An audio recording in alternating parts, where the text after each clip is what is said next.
Hello and welcome everyone to another great episode of the Midwest Spook-kast.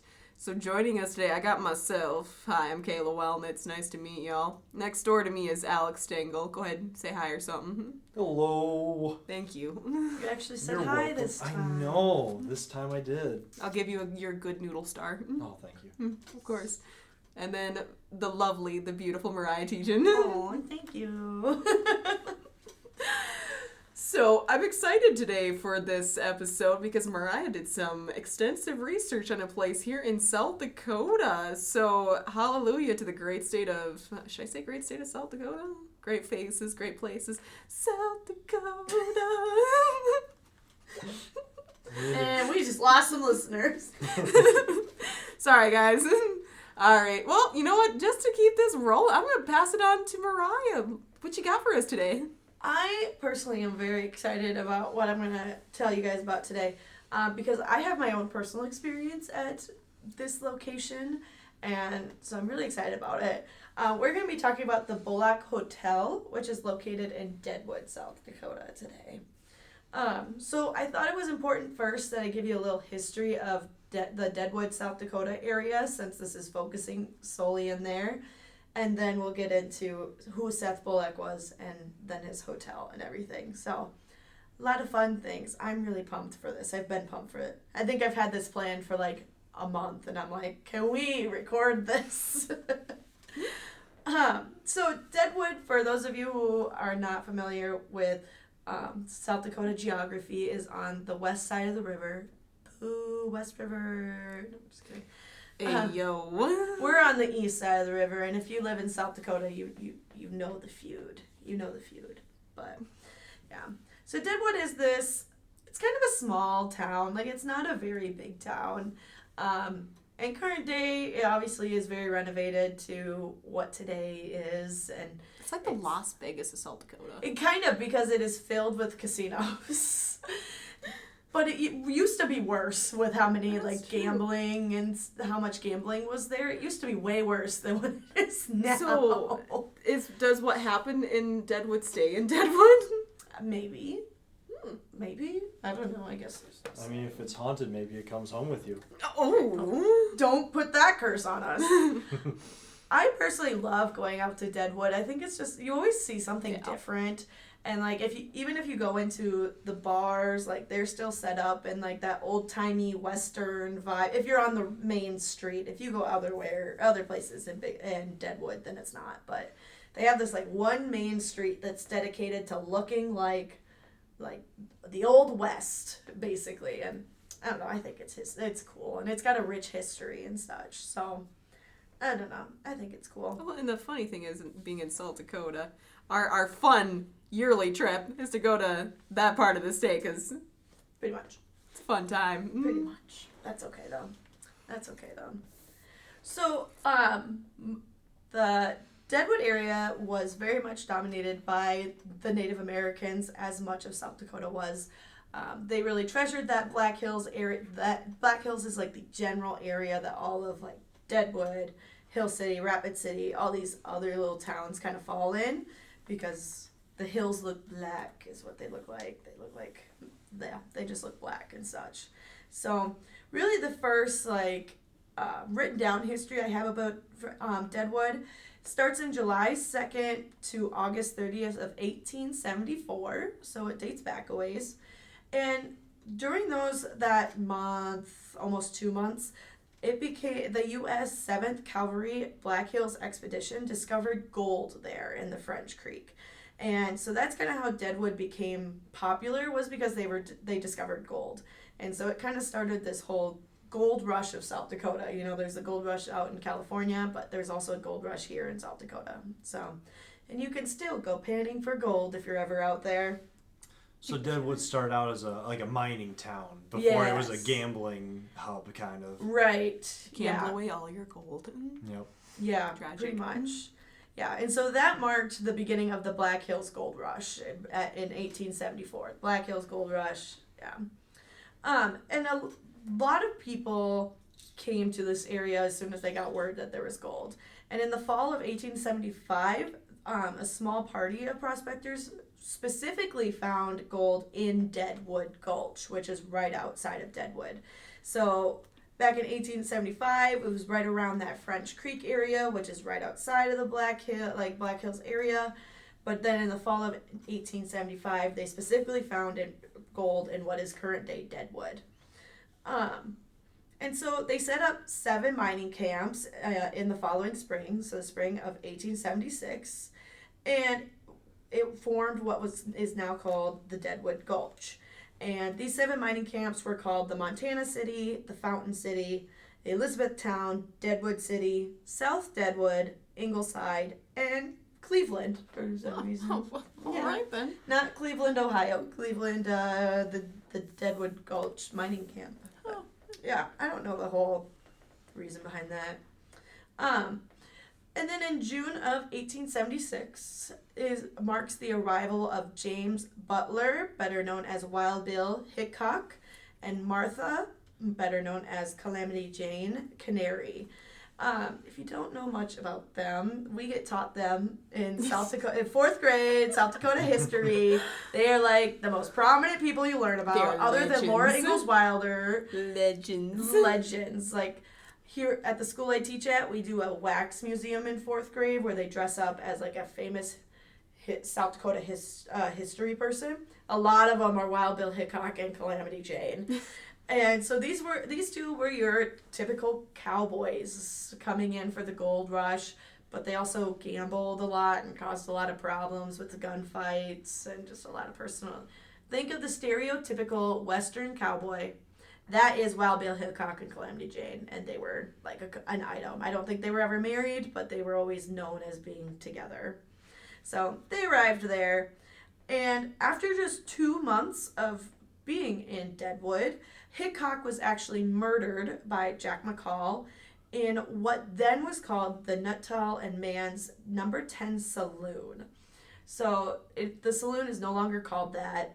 I can't remember off the top of my head what it is currently called, but if you're ever on Main Street, there is a sign that hangs down from the saloon, and it says something like location where Wild Bill was murdered, and you can go in. There's still actual blood from the murder on the floor. Like the spot where he was actually murdered is still set up in the poker game.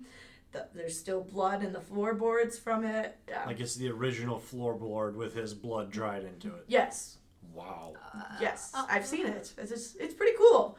I mean, how would you feel though if someone murdered you and people came to visit this place? Be like, yo, that's your blood. Yeah, and it was like this huge thing because then it caused like a shootout in when Jack McCall ran out of the saloon. It caused like a huge shootout because people were going, the Wild Bill Hickok was murdered, and so it caused this huge shootout. But Jack McCall ended up just fleeing Deadwood, and I don't think he was ever like murdered in it or anything, but. Yeah. And he was actually buried in Deadwood's first cemetery, which is located in that Ingleside mining camp. So I kind of mentioned that earlier with the mining camp was one of the 7 mining camps. So he was located in there first. Oh, and you can do some good ghost hunting there too. So there's a house, someone actually lives on the site of this first cemetery. Because as I'll get to in just a little bit, they eventually opened a different cemetery where there was more room, and all of the remains from Deadwood's first cemetery were moved to this other one. So there's still a plaque by this house that says like this, here lies what was the first cemetery of Deadwood. But yeah, there is a house, and there's a couple who lives there now. It must be the new one that's haunted then. There's supposedly. Oh, I'm sure that house is haunted too. No, probably. I feel like anywhere where there was a graveyard, it's probably haunted. Probably. Haunted. Yeah. So, then in February 22nd of 1877, the Fort Laramie Treaty ratified, and the Black Hills was ceded to the United States, finally allowing for the formal organization of Lawrence County in April of 1877. So before that, like I mentioned, there was Native Americans there, and they were often fighting over this land because the white man knew there was gold, and they wanted gold, and the natives were like, this is our land. But February 22nd, the Fort Laramie Treaty was ratified, and then as of April 1877, it became Lawrence County. The following spring of 1878, Lawrence County purchased 4.6 acres for the new cemetery that I mentioned earlier, which is called Mount Moriah. Now, I know that sounds very similar to my name. When I was first told about this, I thought it was my name, and I thought that was creepy. But it's spelled Moriah. Dang. Mine is spelled Mariah. And it's Moriah, not Moriah. So, Close enough. yeah. But you could go visit Mount Moriah. There's a lot of interesting South Dakotan history buried there in Mount Moriah Cemetery. Also have been there. So my grandma loves history and paranormal stuff. So she has taken a couple of us. Grandma is a there. lit lady. I love her. She is. We should have her on the podcast. We should. She would have so many stories. Then we don't get anything really until about August of 1879, where that's when Wild Bill Hickok's remains finally gets moved to Mount Moriah. So Mount Moriah had been around for just over a year before Hickok finally gets moved there. So his remains are no longer in where that house is. Although they don't know for fact that they got all of their remains, because back in this day they didn't bury them in caskets. So it's entirely possible that maybe some of his remains still stays at the... Who knows? We'll see. We don't know. Why do I say we'll see? We don't know. We're not going to see. We're going to go digging. We're not going to go digging. Go grave robbing. Let's go. No. No. So now we're going to get a little bit more into the dark history. So I already kind of mentioned how a big cowboy, Wild Bill Hickok, was murdered. On December 15th of 1882, convicted murderer James Leighton Gilmore was executed in Deadwood. And he was the first of 3 public hangings in Deadwood. So, Deadwood, there's a reason why it's called Deadwood. Yeah. So, public hangings, that's not fun. That's not fun. Back then they thought it was fun. Yes. It was a family event. You get your kids out of school for that. Oh, gosh, they didn't have schools. That's fair. Yeah. But your kids probably were there watching it. Then we don't really have anything too exciting for about the next 10 years there in Deadwood. But on August 26th of 1892, then U.S. Civil Service Commissioner Theodore Roosevelt, which if you know your U.S. history, he will eventually become president. Did he though?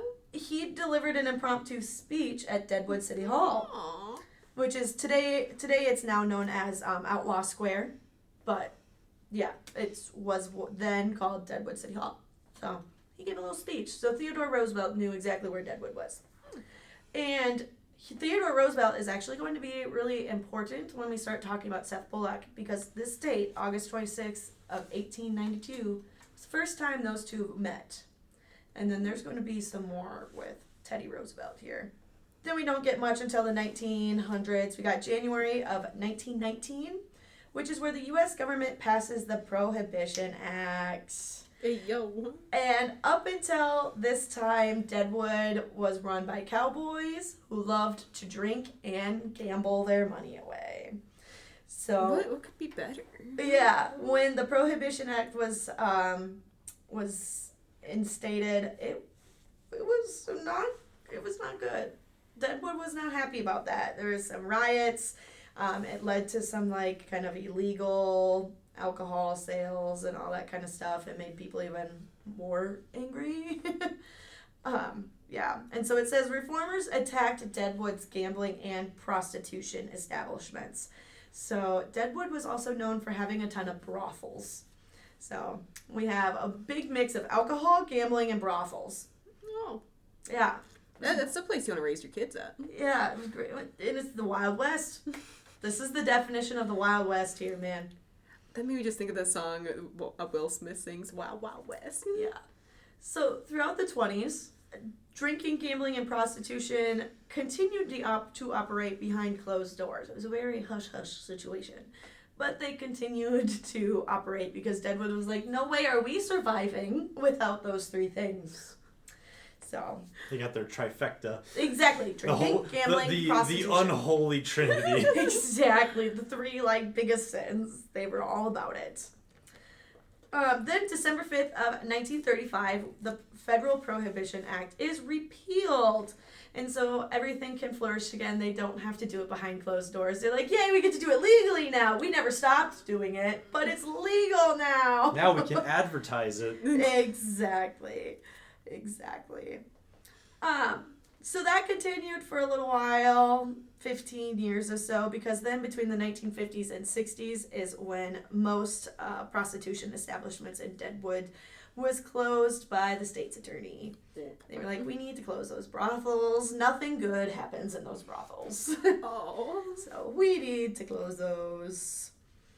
And soon after, conveniently enough, July 3rd of 1961, Deadwood is designated as a National Historic Landmark by the U.S. Department of the Interior. So I find it interesting that they became a National Historic Landmark with all the gambling, drinking, and prostitution. It is very historical. Yeah. Like, I'm Just- sure, yeah. I wonder if they had speakeasies there then. Probably. I'd be surprised if they didn't. I'd be surprised. Though while the state's attorney had said we're closing the brothels, of course they still tried to work them in secret. But on May 21st of 1980, there was a final raid, and the state's attorney made sure that every single brothel and all the prostitution was permanently closed in Deadwood. So now there is no more brothels since 1980. That we know of. Maybe, I'm not gonna say too much. But, yeah. On December 15th of 1987, the Syndicate fire destroys 3 buildings along Main Street. And the Syndicate blocked fire cry for legalizing gambling again. Because gambling hadn't quite been legalized again. So, yeah. They were like, there's a fire! We need to... I don't know. They were like, give us our gambling. There's a fire. Let me go spend my money. Pretty Let me much. burn my money away like the fire. Pretty much. Okay. Yeah.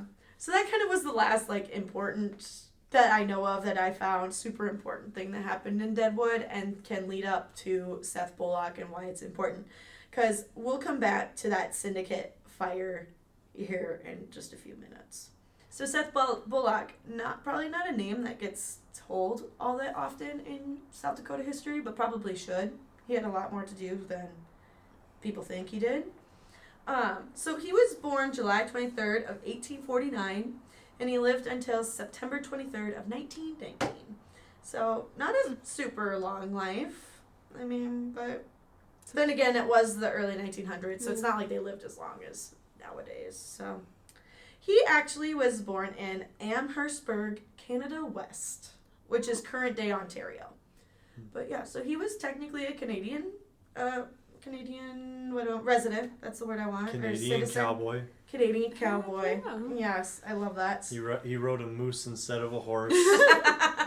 Well, he might have rode moose too. He might have. Does it say anywhere in our books that they didn't ride horse? Maybe. So his father, George Bullock, was a British Army Sergeant Major.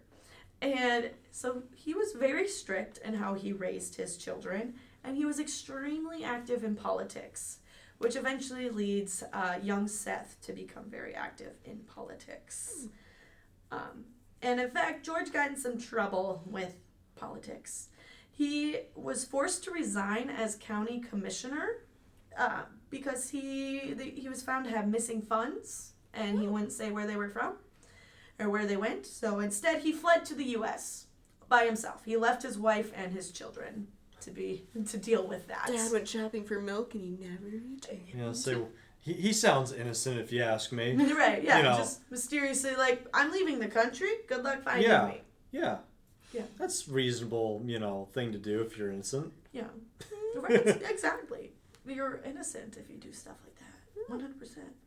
Yeah. So I don't know how old Seth was when George left the home, but I don't think he was super old because he actually ran away from home for the first time, Seth did, at 13 years old. Oh. But then he returned after only just a couple of days. But he didn't like his home. They grew up poor since Dad had ran away, and it just wasn't a good situation. Then, at the age of 16, Seth actually ran away to Montana to live with his older sister, Jessie. And he was considered to be permanently left home by the age of 18.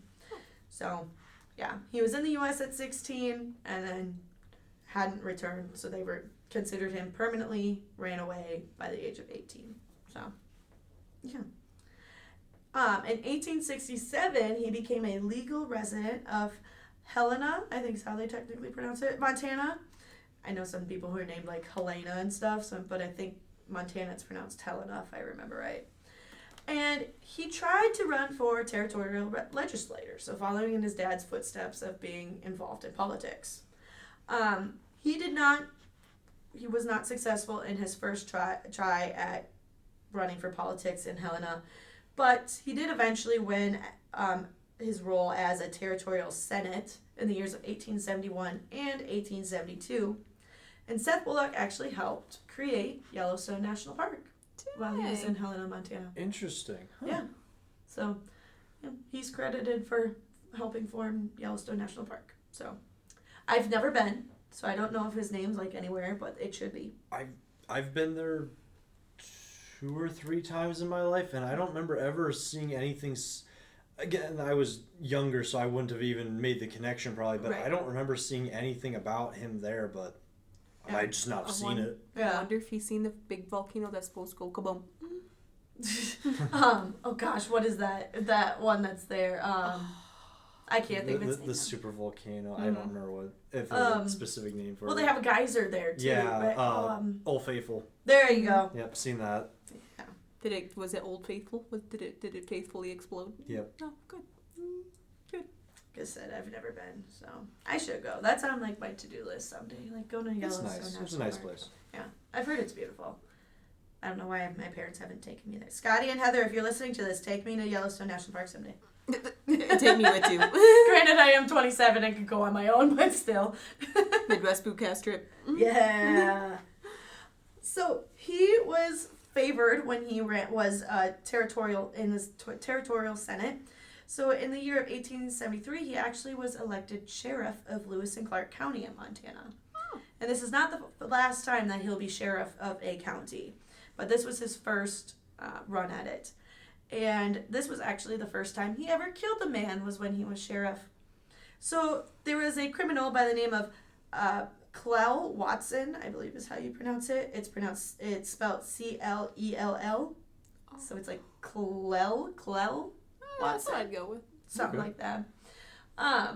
And so I don't specifically remember what his crime was. I want to say it was murder.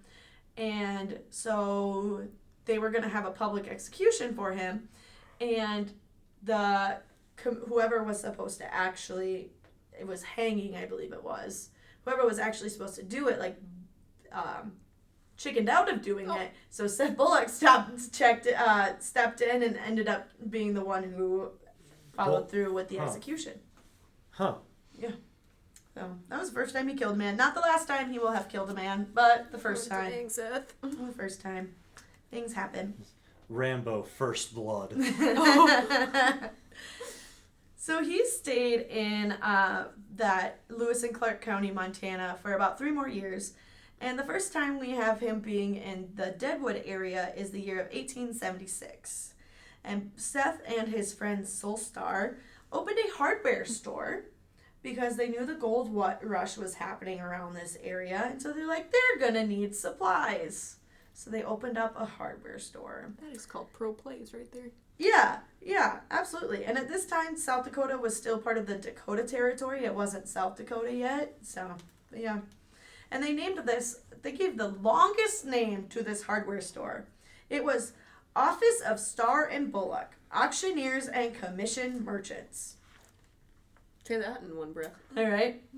Nowadays, if we gotta go to the hardware store, we're saying we're going to Runnings. One word. Going to the hardware hink. Yeah. If you needed to go to this one, I don't know what you would abbreviate it as. Yeah, but it's a long title. It is a long title. Office of Starr and Bullock, Auctioneers and Commission Merchants.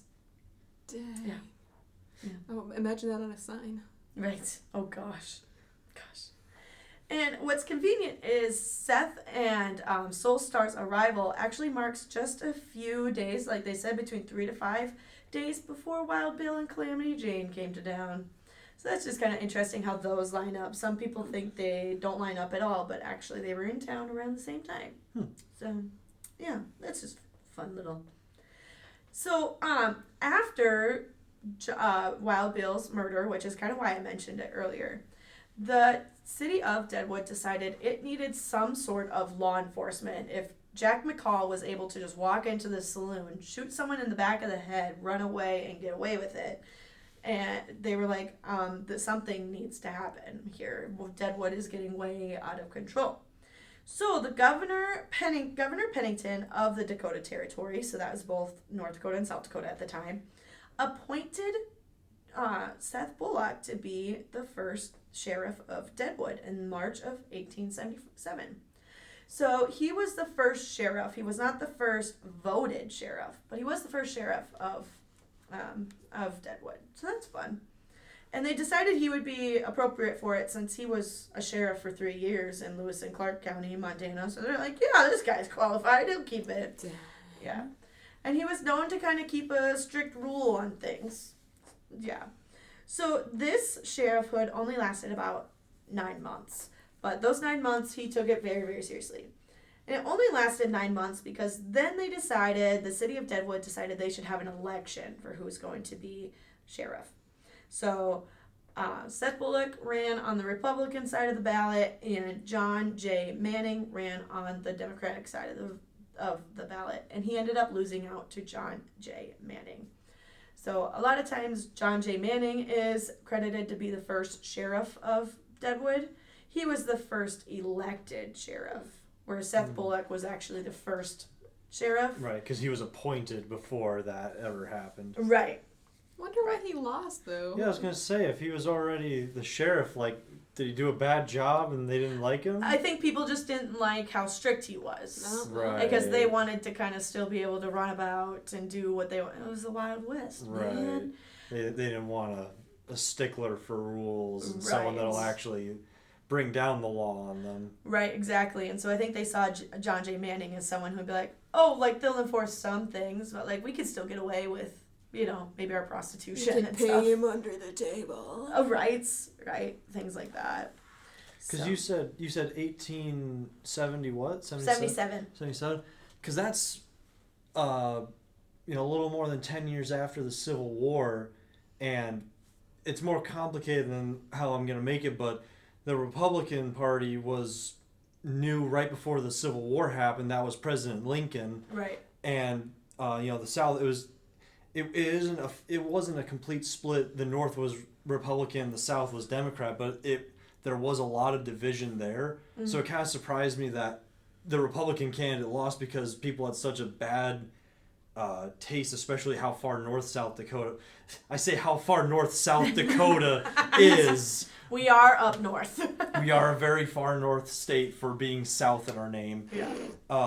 It would be a more Republican, stance there. But because Deadwood is Deadwood, they don't want the strict rules and that association. Right. Well, you got to remember too, back then, right before around the time of the Civil Rights Movement, that the two sides switched in what their political views are. Right.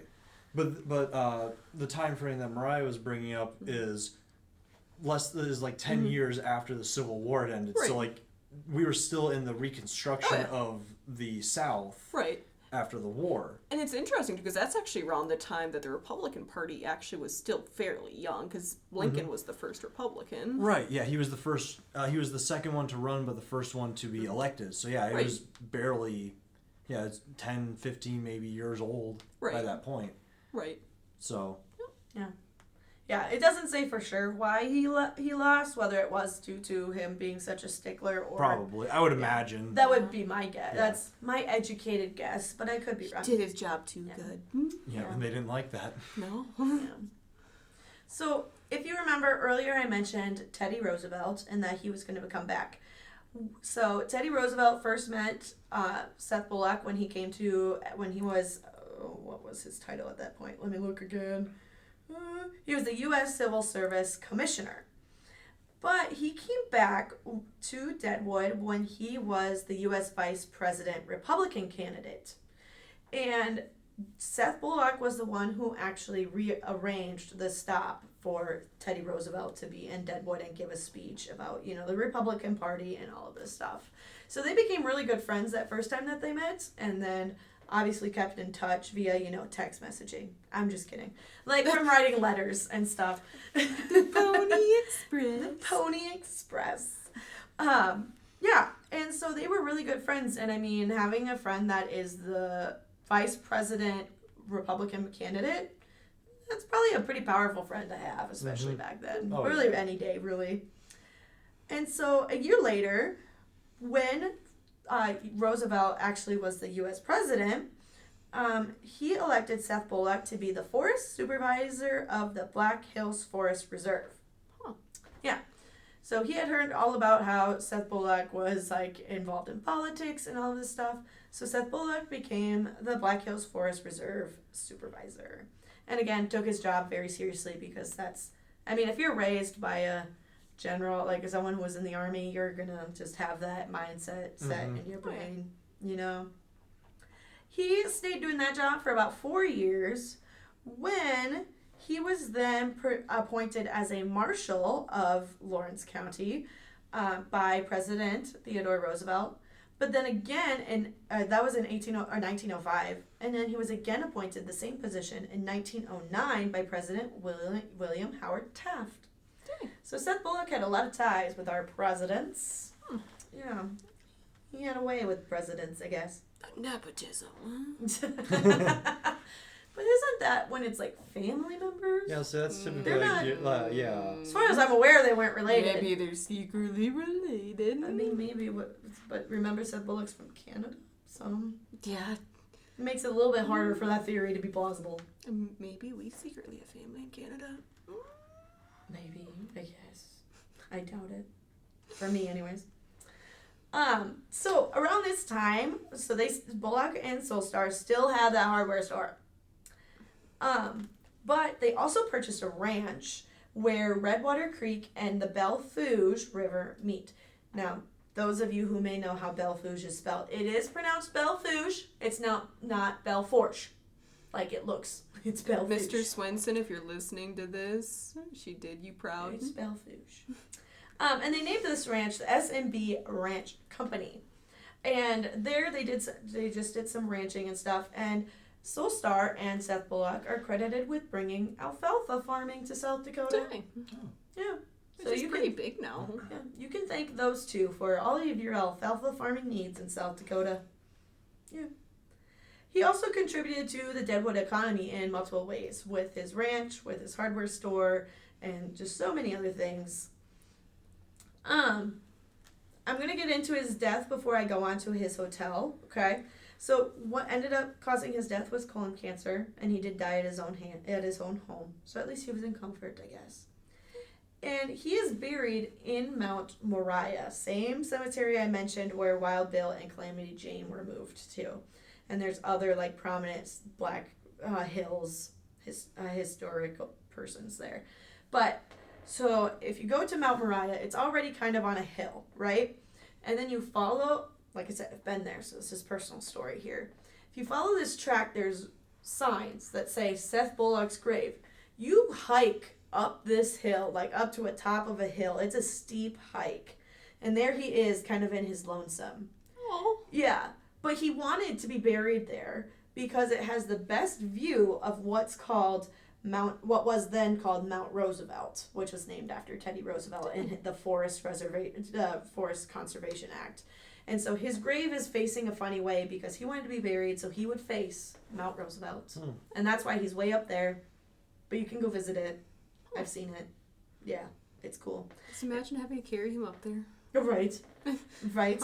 I mean, yeah, that walk up there is not for the faint of heart. Granted, it's not a super long. It's just steep is what it is. Because it's literally on the side of a mountain. That's all Black Hills are. They're not hills, they're mountains. I don't know why they're called Black Hills when they should be Black Mountains. Yeah. So, into the spooky stuff. Enough with the history things, into the whole spooky stuff. So, the hardware store that Seth Bullock and Soulstar opened up burned down in that fire that I mentioned earlier in the year of 1894. So, instead of rebuilding a hardware store, they decided to build Deadwood's first hotel. Without a brothel. Without a brothel. But this was just its first hotel in general. Yeah. But wait, there was no could you stay at there. brothels back in the day, though? I don't think so. I don't Because know. this is known as their first hotel, so I don't Yeah. think you could. Oh. Yeah. So, this hotel it's still there, you can still go stay there. It's 3 stories, and at the time it had 63 rooms. I think it has a little bit more than 63 rooms.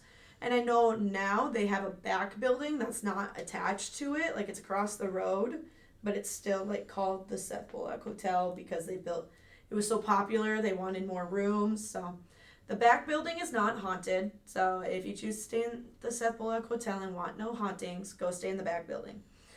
I have not stayed in the back building, but anyways, so it was the first hotel, and it was pretty elegant for the time being, with it being 3 stories and 63 rooms, and it was pretty popular. And like I said, it's still around today. Unfortunately, the first floor is now mostly a casino, but Very fitting. and that happens. As with most buildings in Deadwood nowadays, the first floor is like a casino. So, didn't used to always be a casino, but there's also a restaurant in the hotel, and then there's also what's called Seth's Cellar, and that's like a bar area. So if you want to go, just drink down there. Though they don't serve food, they just have drinks. Did you try the food when you were there? I did eat at the restaurant for breakfast one day, because I think we only stayed there one night, if I remember. Maybe it was 2 nights, but yeah, I do remember eating breakfast there, and I thought it was good. I mean, I don't remember it being amazing, but I just remember it. I was also like 10 when we went. Actually, I was probably closer to 13, because I think it was in middle school. So, but yeah, still, that was like 14 years ago now. My gosh, I made myself feel old saying that. Oof. Oofda. So it's said to believe that Seth Bullock is still keeping watch over his staff and wants to make sure that they are being busy versus just being idle. Particularly, there's apparitions seen of him on the 2nd and the 3rd floors in the restaurant and down in his cellar. You won't see him much like down by the casino, probably because I would assume just because there's so many people always there. So, but I could be wrong. But they say that it's Seth Bullock himself because it is a tall, ghostly figure. Some people have said that he is in proper cowboy like attire, and he's got like the cowboy hat and the vest and the boots and even a red not necktie, but like a scarf around his neck has been attributed to this. And they say to see him mostly when the staff members happen to be just standing idle, like in those blank times. Like, it's almost like he's showing up and be like, get to work, man. I mean, he was known as a stickler for rules, so. Management must love this guy. I'm sure they're like he actually works. They got the easiest job in the world. They don't have to tell the employees to get back to work because he'll just show up and do it for them. Seth does it for him. He's like, get to work. This is my hotel. Oh, I thought I had read somewhere once, too, that if you can't see, you could smell, like, cigar smoke? Yes, there's a lot of smells, too, and I'll get to that in a little bit, too, yeah. But there's a lot that goes on in this hotel. Yeah, and so you also sometimes will hear, like, whistling or humming of a tune, which he was kind of known to do, apparently, around their hotel. So, he's seducing. Yeah, so mostly, like, if he was, like, walking from place to place.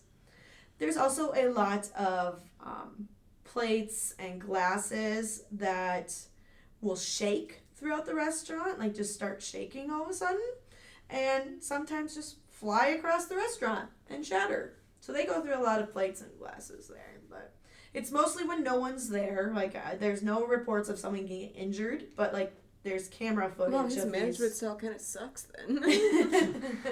So now, you can't injure people. You gotta do... Seth's gotta throw the things when people aren't there. Oh. It's also said that specifically in the restaurant area that lights and appliances will just turn off and on their own.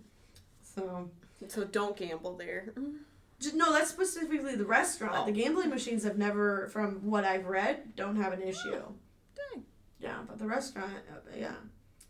There's also, like, the custodial staff has said that their, like, carts and stuff have been moved. Like, they'll go into one room and start cleaning, and then they'll come back for another supply, and their carts down the hallway at a different room. And this happens multiple times for it to just... them clean. Right. Like, if it was just, like, once or twice, you could probably attest it to being like, oh, some kid was, like, playing a joke. But it seems, from reports I read, it happens quite frequently. So, I don't know. He's just trying to help them clean. He's a very productive boy. Guests are told that their showers will just randomly turn on. Like, they'll be sleeping or something. They won't even be getting ready for a shower, and the shower will just turn on.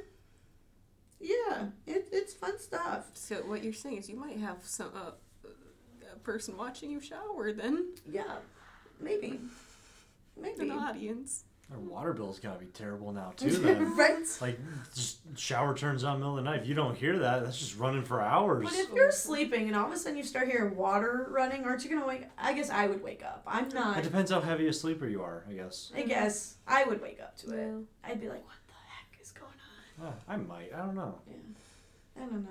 My guess would be that would be my guess. So a lot of these also are reported by guests. They report hearing their name by a male voice when no one is around, or even being tapped on the shoulder when no one's around. So whatever is there for paranormal is actively, like knows the people's names and will actively touch them. And in fact, if you watch Ghost Adventures back in season, I want to say it was like 10, I think it was, of theirs, they went to the Seth Bullock Hotel, and I watched it last night. And one of the investigators was up on the 3rd floor, and I want to say he was in room like 314, because that's apparently marked as one of the most haunted rooms. Like, people don't stay there very long. He was standing by the doorway, and he felt like he was being tapped, and it scared the living daylights out of him. So there, he says the person's actual name, like you could go there and he'll say your name. Right. That's strange to me, because usually, like, when you hear about like ghosts, they're like stuck in their time. Yes. And so, like, they'll just say this. They won't say different things usually. They just kind of replay or repeat things that they did in their normal life. So hearing that they're like, oh yeah, he'll say your actual name. Yeah. That's strange to me. Yeah. They think something like very intelligent is there. So, yeah. They've also heard, like I mentioned earlier, whistling and footsteps out in the hallway. And so these guests will open up their doors or, just be like, oh, I wonder who's out there. And no one will be anywhere near walking by or anything. And it'll be in like the dead of the night. There have been some photographs that claim to have some abnormalities, like orbs showing up in the photographs, or like just strange, almost looks like blurriness in there. So if you ever take a photo there.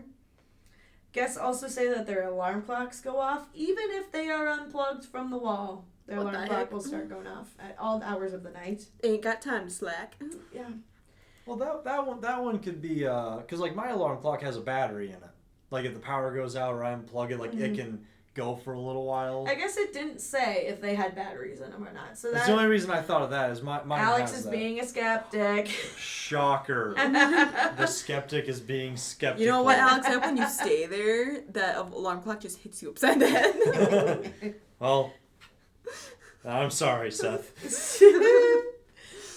They've also reported seeing shadowy figures in rooms and hallways, and this is where my own, well, I shouldn't say my personal experience, but a person that I know very, very well has had experience. If you listen to our introductory episode that we released, wow, it feels like a long time ago, but it wasn't that long ago. It wasn't even a year ago. I know, but we've just recorded so many since. So I was staying in this hotel, like I mentioned earlier, when I was about, probably between 12, 13 years old. Couldn't be much different than those ages. And on this little trip, we had my grandmother, who I mentioned earlier. We had my aunt and her 2 daughters. The oldest was, I'm going to say 5 or 6. The youngest would have been about 3 then, somewhere around there. And then we had one more aunt there. So there was like 5 or 6 of us in this hotel room. We were a little cramped. But in the middle of the night, my oldest cousin, like I said, she was about 5 or 6 years old at that time, wakes up. And she's known to be a very sound sleeper. And she was sleeping in the same bed as my grandma. And so my grandma woke up when she noticed that my cousin was sitting up straight, and it was like the middle of the night. And she goes, why are you awake? What's wrong? And my cousin goes, there's a lady standing in the corner. And my grandma kind of looks over at the corner thinking maybe it's like one of my aunts or one of like myself got up or something. And my grandma goes, there's no one over there. And my cousin goes, yeah, she's wearing a white dress. And so here's our lady in white. It's been a while. She's wearing a white dress, and she's just standing there looking out the window. And there was like a little balcony that, like, there's a door that had a window that led out to a balcony. And Grandma was like, well, is she inside or outside? And my cousin's like, she's inside looking out the window. And so my grandma eventually got my cousin to go back to sleep. But my cousin still remembers that to this day and will not stay in the Seth Bullock Hotel because she very much believes that was real. Dang. So, and look, children tend to be more susceptible to the paranormal than adults do.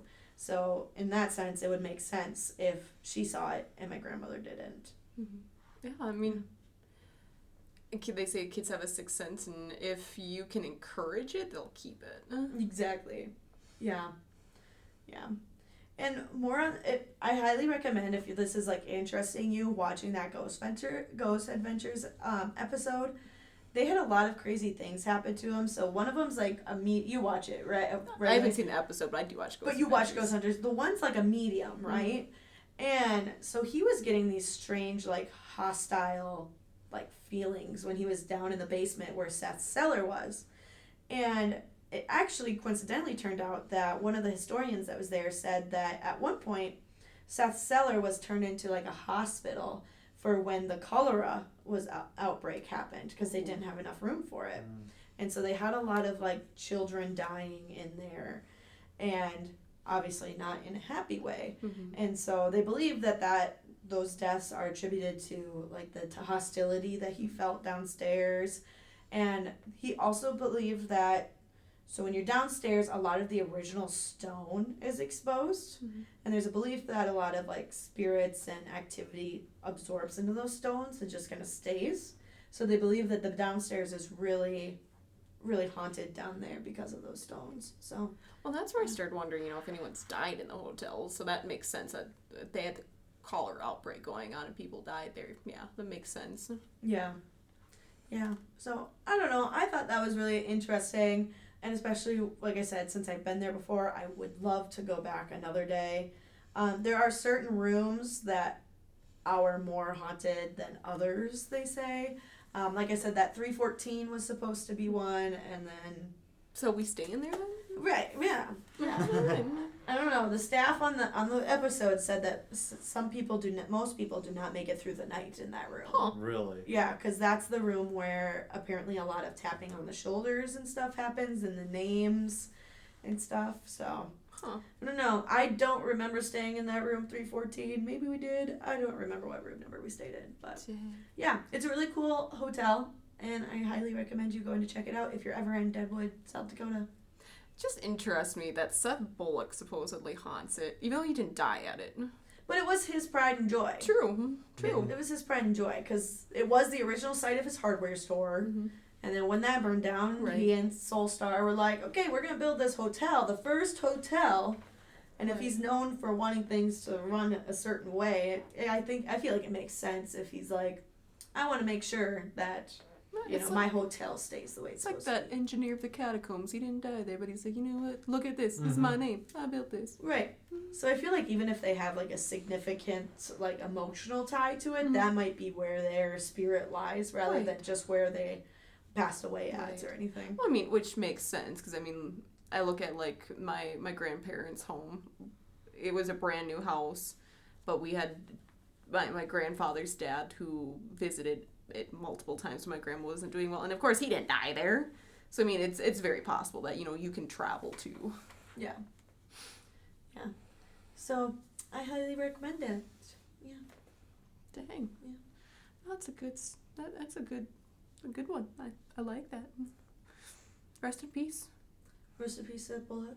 He deserves more historical recognition than he has, but He does. Yeah, sounds like he was an all right guy. It's just a little bit of a stickler and hard on the rules, but didn't seem like he was a criminal or anything like that. Right, and I mentioned that he ended up killing that guy, but that was kind of like a criminal justice reason. I was waiting for you to say remember that first time he killed someone that made something went off in his head. Now he would kill people or something. Because I really knew nothing about this going into it. Really, I didn't know a whole lot about it. So when you thought you had to mention the first time he killed someone, you said the first time. I was like, oh, he's gonna turn into some He's the serial killer. Yeah, he's so hardcore on the rules, he will just start executing people. Right, he firmly did not believe that Clell Watson should get away free just because the executioner chickened out, and he's like, nope, this is what you get for murdering. So it was murder,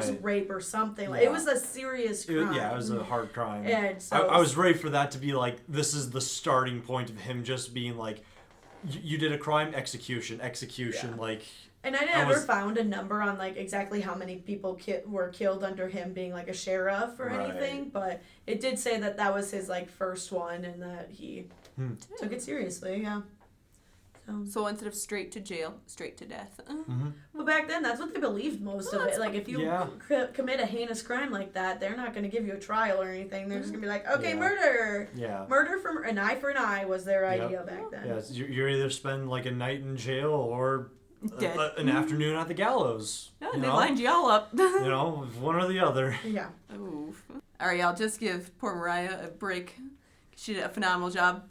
We went 52 minutes on this, so she did great. Longest episode of the day. Heck We yeah. just recorded 3 episodes in a row, so longest one. Good times. Like I told you, I was really excited for this because I was I have personal experience, and yeah. Heck yeah.